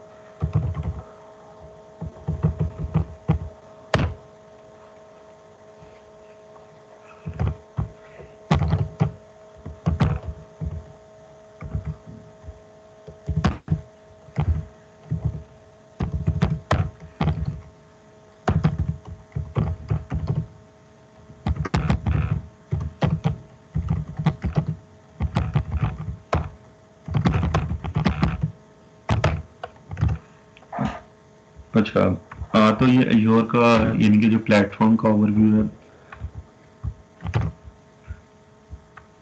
ये एज्योर का प्लेटफॉर्म का ओवरव्यू, इसमें आप देख सकते हैं कि आपको डिफरेंट सर्विसेज के उन्होंने बताया हुआ है, resource groups, host management, app service, quick centre, virtual machines और ये सब। और इसके अलावा डिफरेंट ये रिसोर्स, आपके रिसोर्स ग्रुप्स का बताया हुआ है। अच्छा, जो रिसोर्स ग्रुप होता है ना, वो ये होता है कि जैसे फॉर एग्जांपल अब आपने अपनी एप्लीकेशंस डिप्लॉय करनी है तो उसके लिए आपको कुछ रिसोर्सेज चाहिए।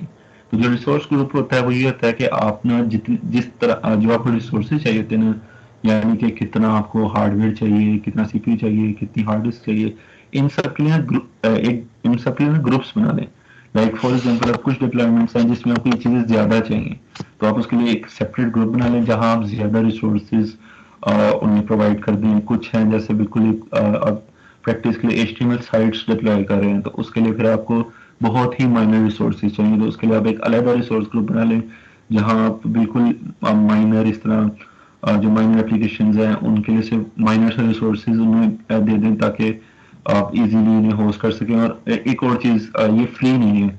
जो ये जितने भी क्लाउड प्रोवाइडर्स हैं ना, ये फ्री नहीं है, इनके लिए आपको पे करना पड़ता है, क्रेडिट्स खरीदने पड़ते हैं। लेकिन एज अ स्टूडेंट आप एज्योर पर आपको 1 ईयर के लिए अराउंड $200 के क्रेडिट फ्री मिल जाते हैं जब आप फर्स्ट टाइम इस पे साइन अप करते हैं, लेकिन उसके लिए आपको अपनी स्टूडेंट अकाउंट से साइन अप करना पड़ेगा, जो आपको यूनिवर्सिटी की तरफ से स्पेसिफिक मेल दिया जाता है उससे।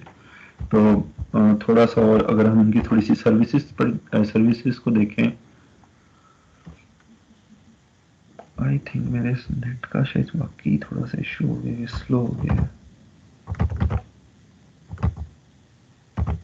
ओ हाँ, ठीक हो गया।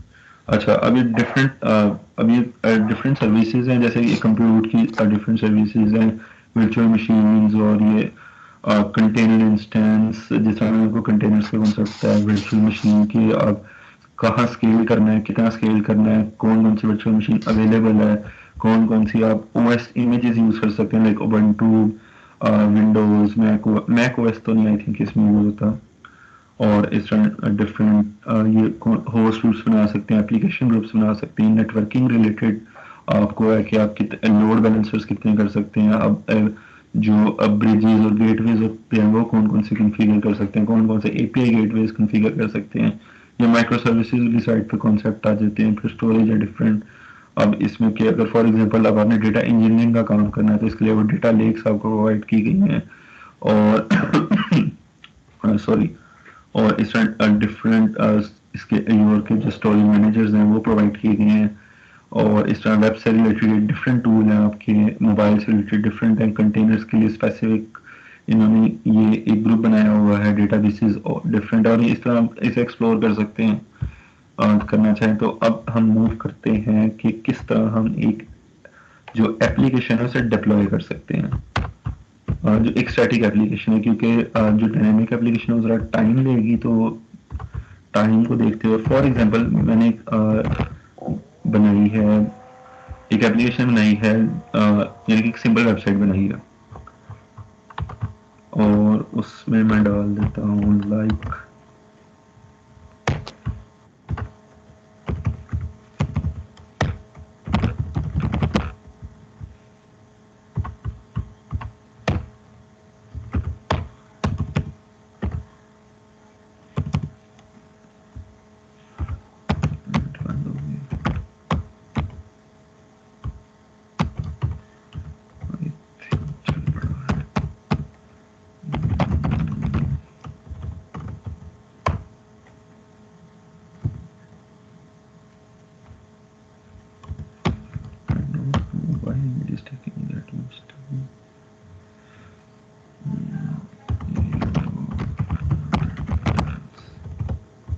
ओके ठीक, और अब देख लेते हैं।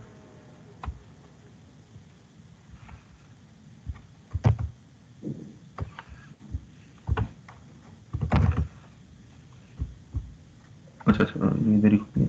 अच्छा, अब वैसे मेरी स्क्रीन विजिबल हो रही है ना, क्योंकि मुझे यही हुआ है कि मैंने बंद रख दी। सही है सही है। अब फॉर एग्जांपल हमने एक बहुत अच्छी सी साइट बनाई है, इन आर केस ये हमारी एक बहुत सुपर डुपर सी साइट है जो कि बहुत कुछ कर सकती है, फॉर एग्जांपल एज्यूमिंग, और अब ये हमारे लोकल मशीन पे तो ठीक चल रही है, लेकिन अब हम इसे चाहते हैं कि ये सारी दुनिया को इसकी एक्सेस हो, तो इसके लिए अब हम इसे होस्ट करेंगे। अच्छा, जो एज्योर में स्टैटिक साइट की डिप्लॉयमेंट्स है ना, उनका बहुत ही इजी सीन है, आपने सिंपली ये करना है कि एक एक्सटेंशन है एज्योर की, इसे आप डाउनलोड कर लें वीएस मार्केट, जो वीएस कोड की मार्केट प्लेस है उधर से। अब आपने सिंपल ये करना है कि आपने सबसे पहले तो अपना इधर भी आ जाइए, स्टैटिक साइट जो स्टैटिक वेब एप्स का ऑप्शन है, इसे मैं फोकस पे कर लेता हूँ, ठीक है। अब आपने सिंपल ये करना है कि आपने प्लस के साइन को क्लिक करना है। एक मिनट में एक चीज कर लूँ, नहीं तो ठीक हो गया। अच्छा, अब आपने क्रिएट स्टैटिक वेब ऐप करना है। Okay, to JSON subscription tree, ignore it, try it again। और यार ये क्या एरर आने लग गया है, error converting circular structure to JSON, I think network issue होगा। Starting at object with constructor subscription item,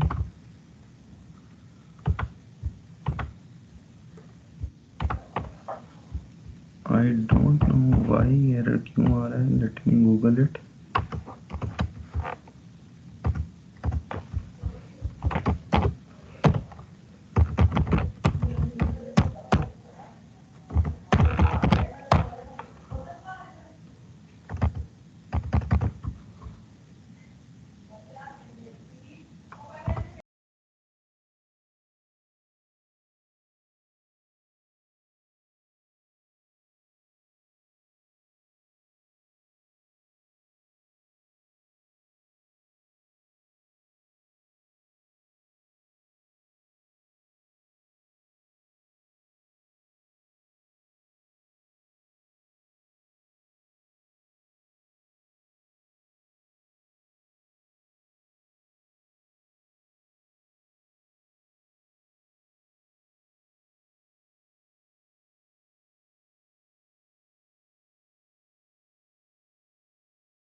हाँ हमजा भाई, आपका माइक म्यूटेड है। मुझे पता नहीं चला। मुझे पता नहीं चला कि कब म्यूट हो गया। अब आवाज आ रही है ना? जी जी आ रही है। बस ठीक है।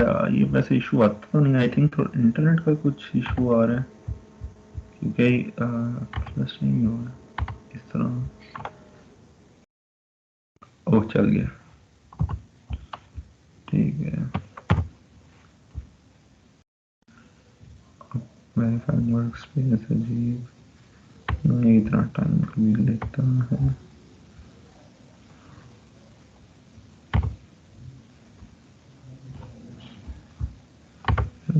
रिसोर्सेस ही नहीं। अच्छा, आई थिंक कोई इशू हो गया मेरे ख्याल से मेरी साइड पे, क्योंकि मैंने अपनी कुछ पुरानी डिप्लॉयमेंट्स डिलीट की थी, तो आई थिंक कोई फाइल डिलीट हो गया। अच्छा, लेट्स इग्नोर दिस। और बाकी हम अच्छा, अब क्या क्या हो गया है, रह क्या गया है। हाँ, थोड़ा सा आपको लाइक क्लाउड की फील्ड का ओवरव्यू देना है कि फॉर एग्जांपल अगर आप अपनी ये स्टार्ट करना चाहते हैं क्लाउड में अपना कैरियर, तो उसके लिए क्या क्या प्री रैक है। तो सबसे पहले तो आपकी आती है without any doubt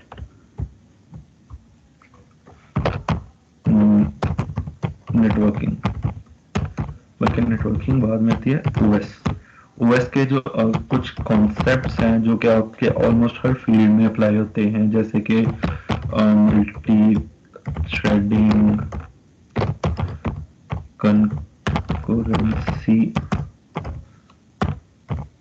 concurrency, IO management, चाहे आप क्लाउड कर रहे हैं, डेवऑप्स कर रहे हैं, बैकएंड कर रहे हैं या मोबाइल कर रहे हैं, कुछ भी कर रहे हैं, आपके ओएस के ये वाले कॉन्सेप्ट सिवाय एआई के ऑलमोस्ट हर फील्ड में अप्लाई होंगे। और इसके अलावा और कुछ कॉन्सेप्ट्स हैं जैसे कि प्रोजेक्ट मैनेजमेंट और इस तरह एक दो कॉन्सेप्ट्स और उसके साथ साथ फिर आता है आपका नेटवर्किंग। नेटवर्किंग भी एक बहुत ही इम्पोर्टेंट आपका सब्जेक्ट है, जो कि ऑलमोस्ट आपकी हर फील्ड में अप्लाई होता है, चाहे एआई से लेकर फ्रंट एंड से लेकर back and, cloud, DevOps, mobile और साइबर सिक्योरिटी। उसमें नेटवर्किंग, अगर आप एक अच्छे क्लाउड इंजीनियर बनना चाहते हैं तो आपके पास नेटवर्किंग पर बहुत अच्छी ग्रिप होनी चाहिए। लाइक आपको ओएसए लेयर्स का बहुत अच्छे से आइडिया, उनकी वर्किंग का आइडिया हो, और उसके बाद TCP, UDP, TCP IP model, convention layers और इस तरह और कुछ डिफरेंट कॉन्सेप्ट्स इनका बड़े अच्छे से आइडिया। सेकंड, आपकी लिनक्स टर्मिनल पर काफ़ी अच्छी कमांड होनी चाहिए। लाइक आपको जो इस कमांड्स हैं सर्चिंग की, डायरेक्टरी क्रिएशंस और इस तरह और जो डिफरेंट कमांड्स हैं फिंगर टिप्स पर होनी चाहिए, क्योंकि जब आप भी एक क्लाउड और ये सारे इंफ्रास्ट्रक्चर वाली साइट पे जाते हैं ना, तो आप उधर जीयूआई की शक्ल भी नहीं देखते, आपको सारा कुछ टर्मिनल पर करना होता है। और इसके साथ साथ सेकंड, आपकी डीबी स्ट्रांग होनी चाहिए। डीबी अब क्लाउड में किस तरह स्ट्रांग होनी चाहिए, क्योंकि जैसे डीबी के कॉन्सेप्ट्स हैं, ये डिप्लॉयमेंट्स में बहुत काम आते हैं। जो डीबी के कॉन्सेप्ट्स हैं लाइक शार्डिंग, एसिड, जो एसिड ट्रांजेक्शन होती हैं, कैप थ्योरम, फिर उसके बाद रेप्लिकेशंस, इनकंसिस्टेंसीज और इस तरह और कुछ कॉन्सेप्ट्स डीबी के जो आपको लाजमी आनी चाहिए एक एफ्लुएंट क्लाउड इंजीनियर बनने के लिए। और ये हो गई आपकी कोर। अब लाइक फॉर एग्जांपल, अब आपका ये क्वेश्चन होगा कि अच्छा, अब मैंने अगर कोर्स वगैरह को अपनी स्ट्रॉन्ग कर लिया तो फिर मैं अपना क्लाउड कैरियर कैसे स्टार्ट करूं। तो for example, it is always recommended कि start with the easy one. तो हम आपको यही रिकमेंड किया जाएगा कि आप एज्योर से स्टार्ट करें, क्योंकि ये काफ़ी इजी और अफोर्डेबल है एज कम्पेयर टू एडब्ल्यूएस। और इसमें जो इसकी सर्टिफिकेशंस में, क्योंकि दोनों में आप चाहे एडब्ल्यूएस कर रहे हैं या एज्योर कर रहे हैं, तो आपकी सर्टिफिकेशंस को ही रिकमेंड किया जाएगा कि आप सर्टिफिकेशंस से स्टार्ट करें। लेट मी, सर्टिफिकेशन से स्टार्ट करें तो एजी 900 यूरो की सर्टिफिकेशन है for beginners to start a cloud, to start a cloud career. I think cloud practitioner AZ 900 इसकी है, और ये एग्जाम होता है, लेकिन उससे पहले आपको रिसोर्सेज इसके फ्री मिल जाएंगे, ऑलमोस्ट पूरे इंटरनेट पर पड़े पड़े हैं। नहीं तो अगर आपको समझ नहीं आ रही कहाँ से स्टार्ट करना है, तो सबसे बेस्ट रिसोर्स है माइक्रोसॉफ्ट लर्न का। इसमें ऑलमोस्ट आपको सारे का सारा वो मिल जाएगा। एज़्योर से रिलेटेड जितना भी कंटेंट है, जो आप अपना पूरा लर्निंग इससे स्टार्ट कर सकते हैं, और इसके साथ साथ आपको पूरे ये जो होते हैं, आई थिंक लर्निंग पाथ्स होते हैं, वो प्रोवाइड करेंगे। डिफरेंट आपको ट्रॉफीज प्रोवाइड करेंगे, जिसको आप जिस तरह कंप्लीट करते जाएंगे तो उस तरह एक तो आपको बैजेस मिलते जाएंगे, आपकी प्रोफाइल में बैजेस ऐड होते जाएंगे। सेकंड, आपको डिफरेंट इससे वो बेनिफिट्स मिलेंगे, लाइक फॉर एग्जांपल आपको जो एग्जाम वाउचर्स हैं वो फ्री मिल जाएंगे अगर आपकी एक अच्छी प्रोफाइल है, और इस तरह डिफरेंट थिंग्स। और जो लास्ट स्लाइड थी उसमें कैरियर्स थे, तो एक मिनट वो ओपन करना अब्दुल्ला। ओके ओके ओके, एक मिनट। और ये अभी तक आई थिंक मेरी वर्क स्पेस ही वेरीफाई हो रही है। जी, रिसोर्स डिलीट हो गया मेरे, ऐसे रिसोर्स ग्रुप ठीक हो गया, रिसोर्स ग्रुप डिलीट हो गया। ओके, इस वजह से इशू है। अच्छा, इधर ये इशू हुआ है कि मेरे से गलती से, जो मैंने आपको बताया था, मैंने कुछ अपनी पुरानी डिप्लॉयमेंट्स रिमूव की हैं, तो मेरे से जो मेरा मेन रिसोर्स ग्रुप है ना वो डिलीट हो गया। तो आई थिंक उस वजह से इशू हो रहा है, लेकिन खैर वो इतना नहीं इशू। ये आई गेस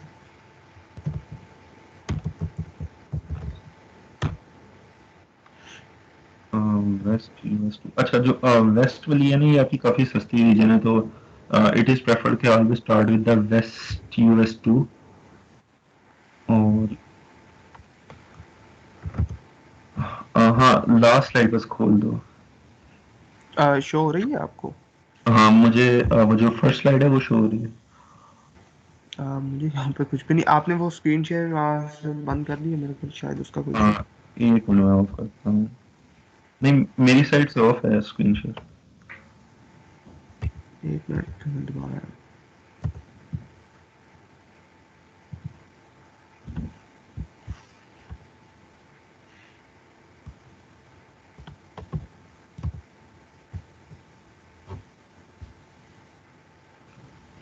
हाँ, नहीं तो मैं ही कर लेता हूँ, ये ऑफ कर लो मेरा, वैसे आई थिंक खुली ही हुई है वो स्लाइड्स। चल नहीं, रहा है। हाँ, एक मिनट आ गई।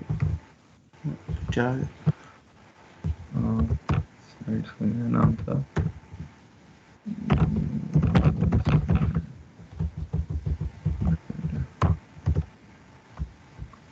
हाँ, ऑफ है। ओके, आ गया आ गया। आ गया स्लाइड्स।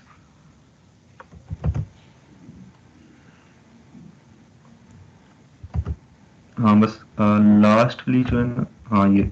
अच्छा, तो इनिशियली जो आपका मोस्ट जो कैरियर स्टार्ट होगा वो, अगर तो आप इसे एज अ कैरियर परस्यू करना चाहते हैं, तो वो होगा as a cloud engineer most probably, या एज अ क्लाउड एडमिनिस्ट्रेटर।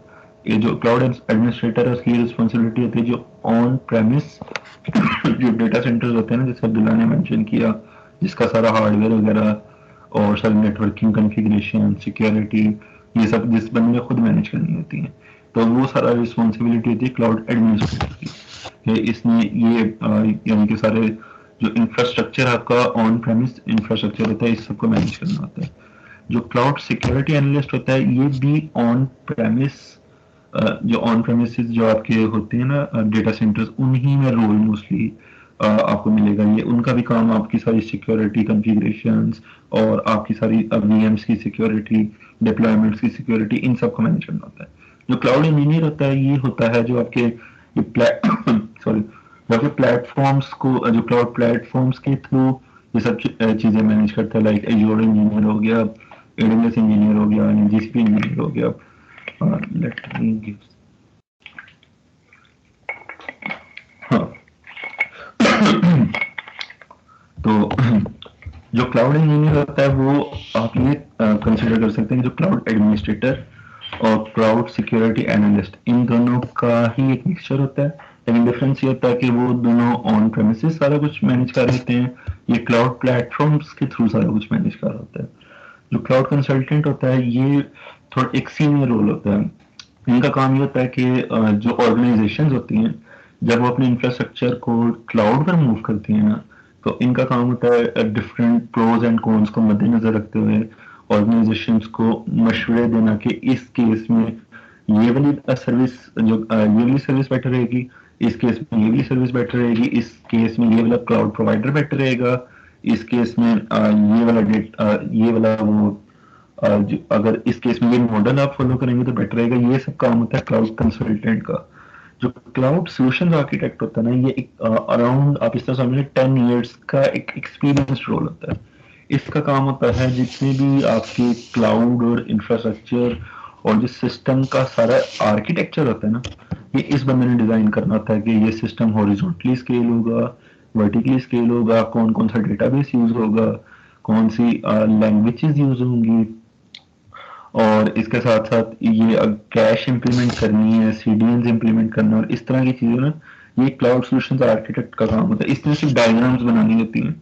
अगर आप इन सिंपल टर्म्स में इसे लेकर चलें तो इसमें सिर्फ डायग्राम्स बनानी होती हैं, लेकिन वो डायग्राम्स की वर्थ इतनी होती है, वो डायग्राम्स और ये रोल इतना क्रिटिकल है कि अगर इसने थोड़ी सी भी गलती कर ली, लाइक फॉर एग्जाम्पल इसने एक जगह गलत कहीं नो एसक्यूएल डेटाबेस यूज करना था, तो वहां इसने एसक्यूएल मैप कर दिया कि हम एसक्यूएल यूज करेंगे, और ऑर्गेनाइजेशन ने उस पर सारा अपना सोल्यूशन बिल्ड कर लिया, लेकिन बाद में जाकर पता चला कि गलत डिसीजन था।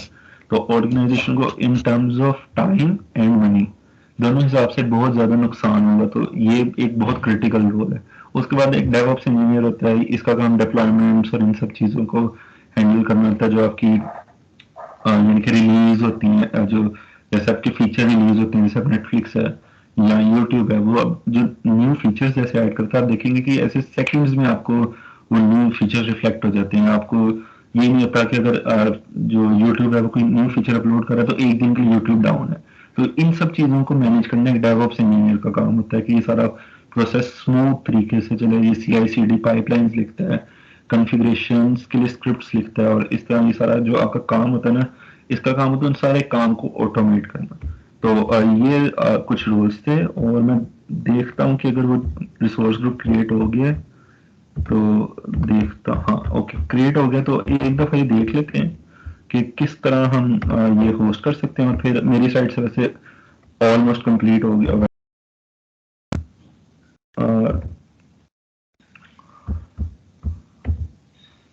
हाँ, स्क्रीन शेयर हो रही है? हाँ जी, हो गई, हो गई। ठीक हो गया। अच्छा, वो अब इधर एक स्टैटिक साइट हमने करनी है डिप्लॉय। लेट्स अगर हो जाए, अच्छा इसे करते हैं कमेंट।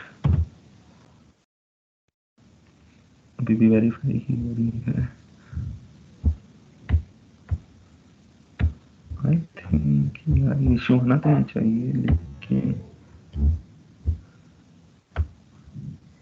चलो आई थिंक यार ना मैंने जैसे आपको बताया था डिप्लॉयमेंट्स की थी डिलीट, तो उस वजह से कोई इशू हो गया, वर्क स्पेस को ही वेरीफाई करी जा रहा, पता नहीं कर भी नहीं रहा। चलो ओके, तो ये है मेरी साइड से।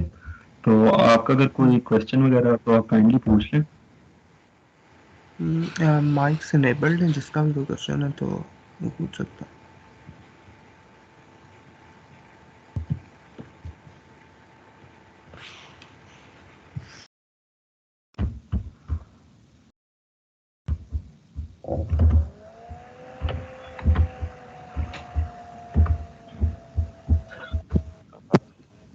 इनमें जो है मतलब अज्योर किस तरह स्टैंड आउट करता है, कौन से ऐसे यूनिक फीचर्स प्रोवाइड करता है?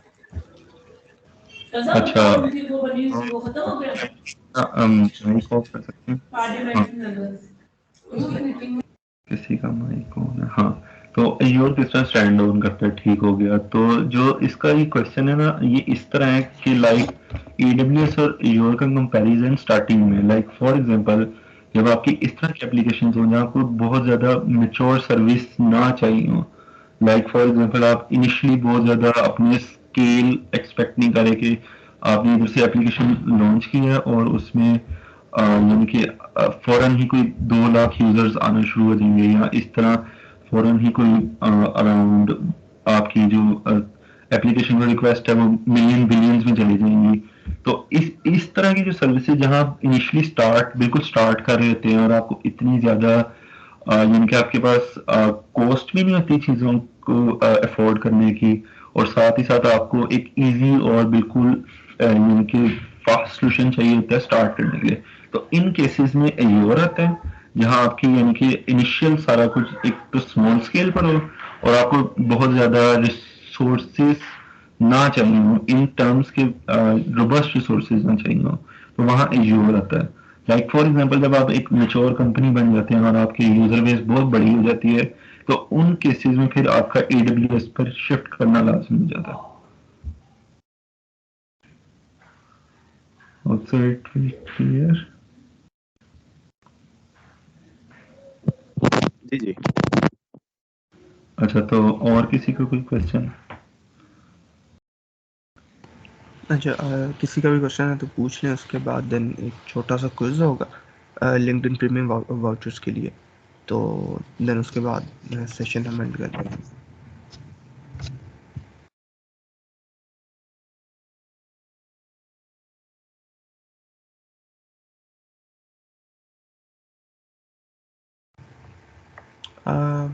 आई गेस नहीं है किसी का क्वेश्चन, फिर क्विज शुरू कर दें।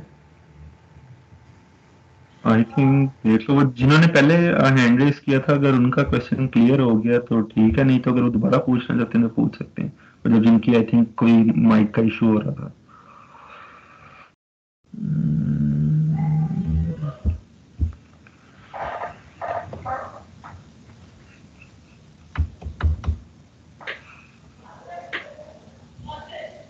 आई थिंक ठीक है, आप क्विज स्टार्ट कर दें फिर। Okay,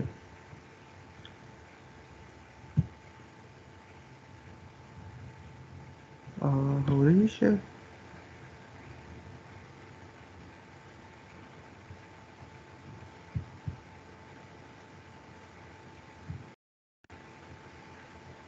hello?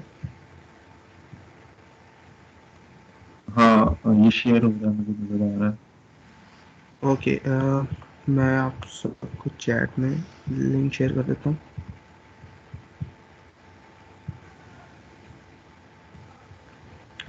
ओके, सेशन में से ही जो भी अभी हमने बताया, बल्कि एक मिनट, चैट शायद सबको एक्सेसिबल नहीं है।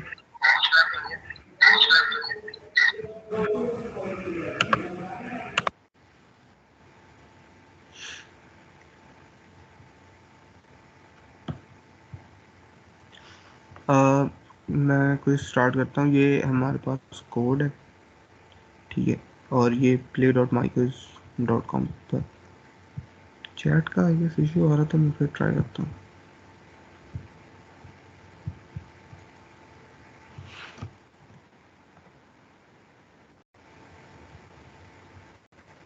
चैट शो हो रही है आप लोगों को, बेशक आप मैसेज नहीं कर सकते उसमें, लेकिन अगर शो हो रही है तो नहीं हो रही।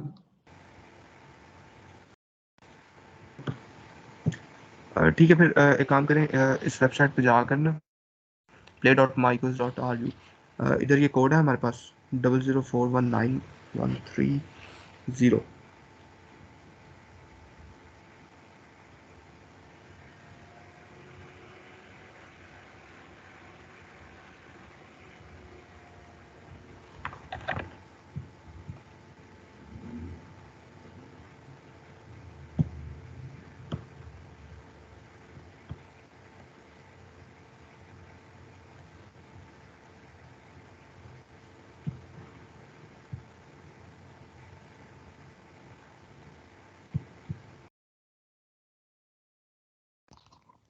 क्विज कोड क्या है?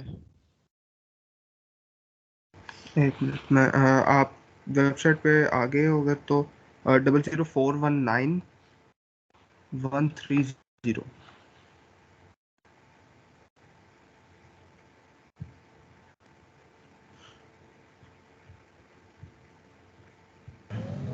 आप ऐसा करें कि दोबारा आप ना बोलें। अपनी स्क्रीन शेयर करके ना उस पर कोड जहाँ शो हो रहा है वो उतना पार्ट शेयर करते हैं, क्योंकि फिर इशू होगा इस तरह, नहीं तो। वो मैं देख रहा हूँ, मैं कर रहा हूँ।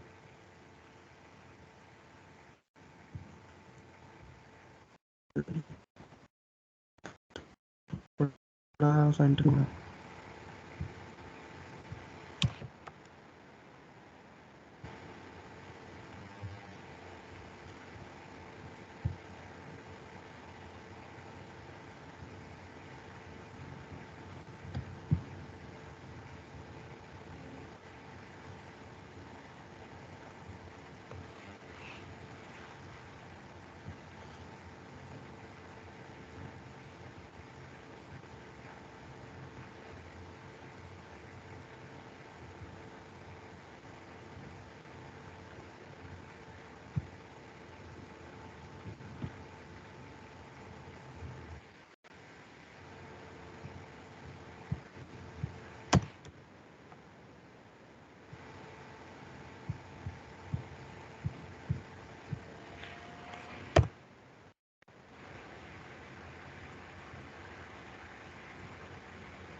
कोई इसका कोड बताना। एक मिनट में स्क्रीन शेयर कर रहा हूँ। ये चेंज है।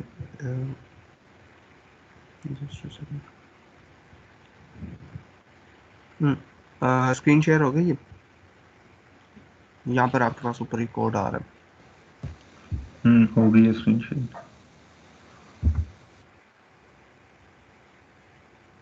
इस वेबसाइट पे जाकर इसको ना आप लोग ज्वाइन कर लें।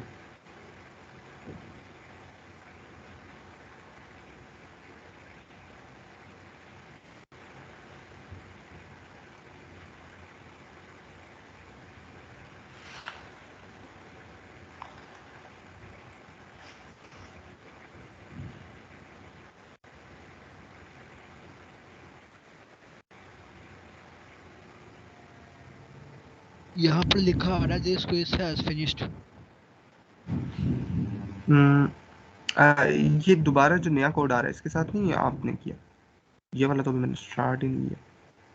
इसी के साथ किया 00419944। एक मिनट मुझे करना।